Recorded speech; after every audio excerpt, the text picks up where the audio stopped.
Hi guys, कैसे हैं आप। नमस्कार साथियों सभी को। मैं आज आपके सामने फिर से चाइल्ड साइकोलॉजी के कुछ क्वेश्चंस लेकर आई हूँ और इसी को हम आगे बढ़ाते हुए शुरुआत करते हैं। तो सबसे पहला क्वेश्चन है आपके सामने, शारीरिक विकास का क्षेत्र है, यानी कि शारीरिक विकास जो है आपके किस में वृद्धि करता है, किस में सहायक होता है। स्नायु मंडल में, मांसपेशियों की वृद्धि में, एक्डुगेनन ग्लेड्स में, या उपयुक्त सभी में। तो हमारे सामने इसका आंसर क्या होगा? उपयुक्त सभी में। शिक्षा मनोविज्ञान का संबंध है, शिक्षा मनोविज्ञान का संबंध किन किन विषयों से है? तो केवल मनोविज्ञान से है, केवल दर्शन से है, केवल मानविकी से है, या सभी विषयों से है? तो शिक्षा मनोविज्ञान जो है हमें सभी विषयों को पढ़ने के लिए प्रेरित करता है। शिक्षा मनोविज्ञान का केंद्र बिंदु क्या है? तो शिक्षा मनोविज्ञान का केंद्र बिंदु बालक है, पशु है, शिक्षक है, पाठ्यक्रम है, या क्या है? तो इसमें क्या आएगा आंसर? बालक। शिक्षा की दृष्टि से बालक की महत्वपूर्ण आवश्यकता क्या है? सह शिक्षा की आवश्यकता, अच्छे भोजन की व्यवस्था, या अच्छे कपड़ों की आवश्यकता, या बालकों के साथ मनोवैज्ञानिक व्यवहार की आवश्यकता। तो बालकों के साथ मनोवैज्ञानिक व्यवहार की आवश्यकता। मानव शरीर का आकार किस ग्रंथि की सक्रियता से बढ़ता है? पिट्यूटरी ग्रंथि, पिनियल ग्रंथि से, एंड्रियल ग्रंथि से, या थाइमस ग्रंथि से। तो मानव शरीर का आकार जो है हमारा बढ़ता है वो है पिनियल ग्रंथि से। बालक की वृद्धि रुक जाती है, बालक की वृद्धि कब रुक जाती है? शारीरिक परिपक्वता प्राप्त करने के बाद बालक की वृद्धि रुक जाती है। दो बालकों में समान मानसिक योग्यताएं नहीं होती है, कथन किसने दिया है? ये कथन हॉरलॉक के द्वारा दिया गया है। संवेदना ज्ञान की पहली सीढ़ी है, यह किसका है? यानी कि यह किसने कहा है कि संवेदना ज्ञान की पहली सीढ़ी है? किसके अंतर्गत आता है? शारीरिक, मानसिक, ध्यान या भाषा? तो यह मानसिक विकास के अंतर्गत आता है। तर्क, जिज्ञासा तथा निरीक्षण शक्ति का विकास होता है।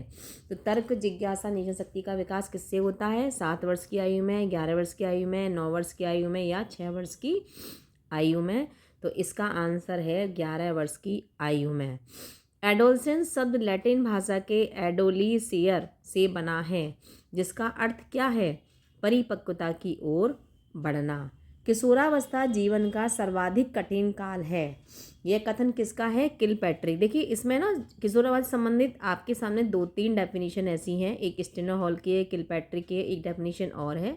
तो उनमें थोड़ा थोड़ा अंतर है, तो आप जब भी डेफिनेशन को पढ़ें तो ध्यान से पढ़ें कि कौन सी डेफिनेशन किस राइटर की है। तो कठिन काल है, तो यह कथन जो है किसने दिया है? किलपैट्रिक ने दिया है।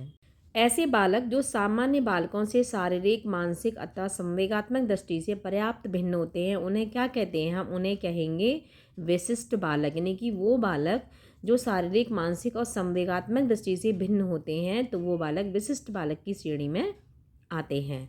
इंट्रोडक्शन ऑफ साइकोलॉजी नामक पुस्तक किसने लिखी है? तो इंट्रोडक्शन ऑफ साइकोलॉजी नामक पुस्तक हिलगार्ड तथा एटकिंसन ने लिखी है। व्यक्ति के स्वाभाविक विकास को कहते हैं, व्यक्ति के स्वाभाविक विकास को क्या कहते हैं? अभिवृद्धि। निम्न में से कौन सा कारक व्यक्ति की वृद्धि या विकास को प्रभावित करता है?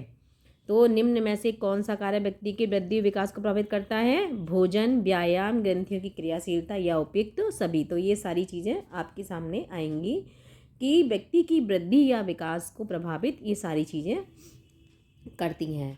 अगला क्वेश्चन है, मनोविश्लेषणात्मक उपागम के प्रतिपादक कौन हैं? तो मनोविश्लेषणात्मक प्रतिपादक हैं ड्रेवर हैं, फ्रायड हैं, क्रॉनबेक हैं, बर्ट हैं। तो फ्रायड ने मनोविश्लेषणात्मक उपागम के प्रतिपादक कहे जाते हैं, जिन्होंने इड, ईगो, सुपर ईगो का वर्णन किया है। यानी कि इन्होंने मनोविश्लेषण से संबंधित 3 बातें मुख्य रूप से बताई हैं, जिससे इड, ईगो और सुपर ईगो। थॉर्नडाइक ने उद्दीपक अनुक्रिया सिद्धांत किस वर्ष दिया? 1898 में, 80 में, या 1880 में, या 1891 में? तो 1898 में थॉर्नडाइक ने उद्दीपक अनुक्रिया सिद्धांत दिया है। थॉर्नडाइक किस देश के मनोवैज्ञानिक थे? तो थॉर्नडाइक अमेरिका देश के मनोवैज्ञानिक कहलाते थे। उद्दीपन अनुक्रिया बंधन, यानी कि एसआर बॉन्ड्स कहते हैं। एसआर बॉन्ड्स जो है वो कब काम करता है? तो वो काम करता है कि अधिगम की प्रक्रिया के दौरान उद्दीपक तथा अनुक्रिया के बीच बंधन बनते हैं। ठीक है। तो क्या आएगा कि अधिगम की प्रक्रिया के दौरान उद्दीपक तथा अनुक्रिया यानी रिस्पॉन्स के बीच बंधन बनते हैं।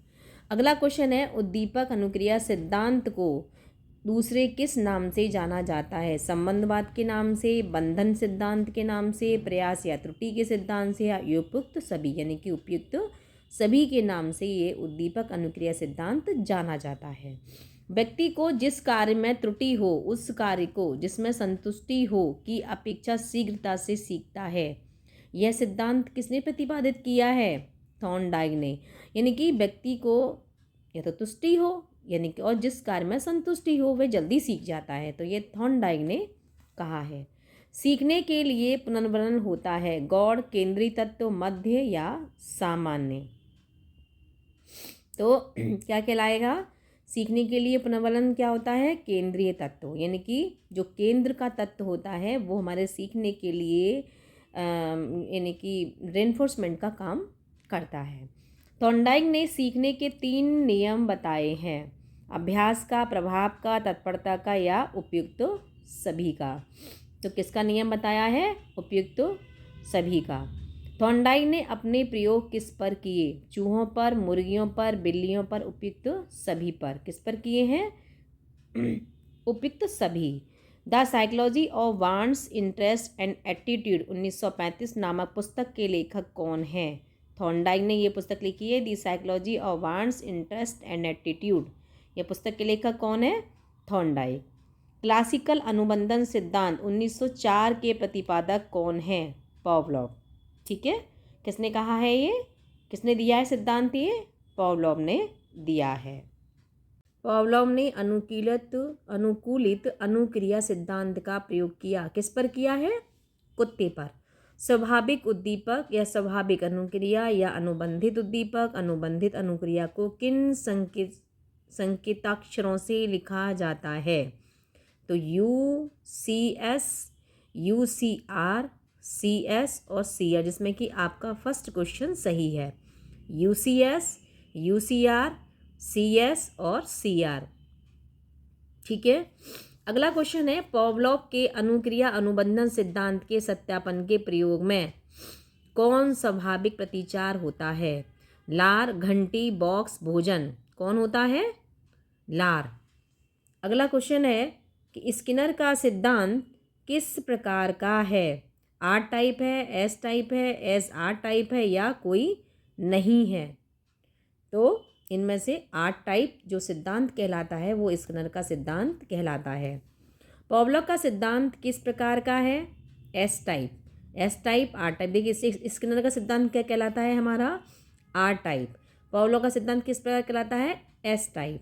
स्किनर ने किस सिद्धांत की आलोचना यह कहकर की कि उद्दीपक नहीं तो अनुक्रिया नहीं? संबंध प्रतिक्रिया के सिद्धांत पर आधारित रखकर उस सिद्धांत की इन्होंने आलोचना की थी। यदि उद्दीपक नहीं है तो अनुक्रिया भी नहीं होगी।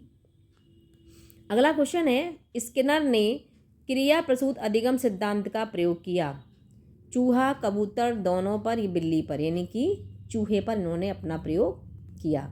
साइंस एंड ह्यूमन बिहेवियर नामक पुस्तक किसने लिखी है? थॉर्नडाइक ने। स्किनर किस देश के नागरिक थे?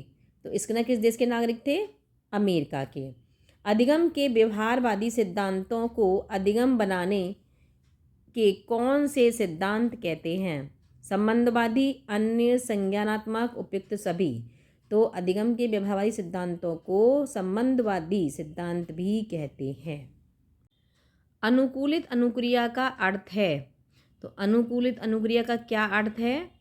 अस्वाभाविक उत्तेजना के प्रति स्वाभाविक क्रिया का उत्पन्न होना। ठीक है। सीखने के सिद्धांतों के प्रवर्तकों में कौन सा सही नहीं है? यानी कि किसने कौन सा सिद्धांत दिया है और उसमें से कौन सा सही नहीं है वह आपको इसमें से देखना है। यानी कि उत्तेजक अनुक्रिया सिद्धांत थॉर्नडाइक ने दिया है, अंतर्दृष्टि का सिद्धांत कोहलर ने दिया है, संबंध प्रतिक्रिया सिद्धांत पावलोव ने दिया है और पुनर्वलन का सिद्धांत कोफा ने नहीं दिया है। अगला क्वेश्चन है कि स्किनर ने अपने व्यवहार में 2 प्रकार के व्यवहारों की व्याख्या की है। वह कौन से हैं? प्रतीकात्मक व्यवहार, सक्रिय अथवा क्रिया प्रसूत व्यवहार या आबा दोनों। यानी कि स्किनर ने अपने व्यवहार में दोनों प्रकारों की व्यवहारों की जो व्याख्या की है वो एक तो प्रतीकात्मक यानी कि रेस्पोंडेंट बिहेवियर और दूसरा है ऑपरेंट बिहेवियर। अगला है क्रिया प्रसूत अधिगम सिद्धांत 1938। ऑपरेंट कंडीशनल थ्योरी के प्रतिपादक कौन है? स्किनर।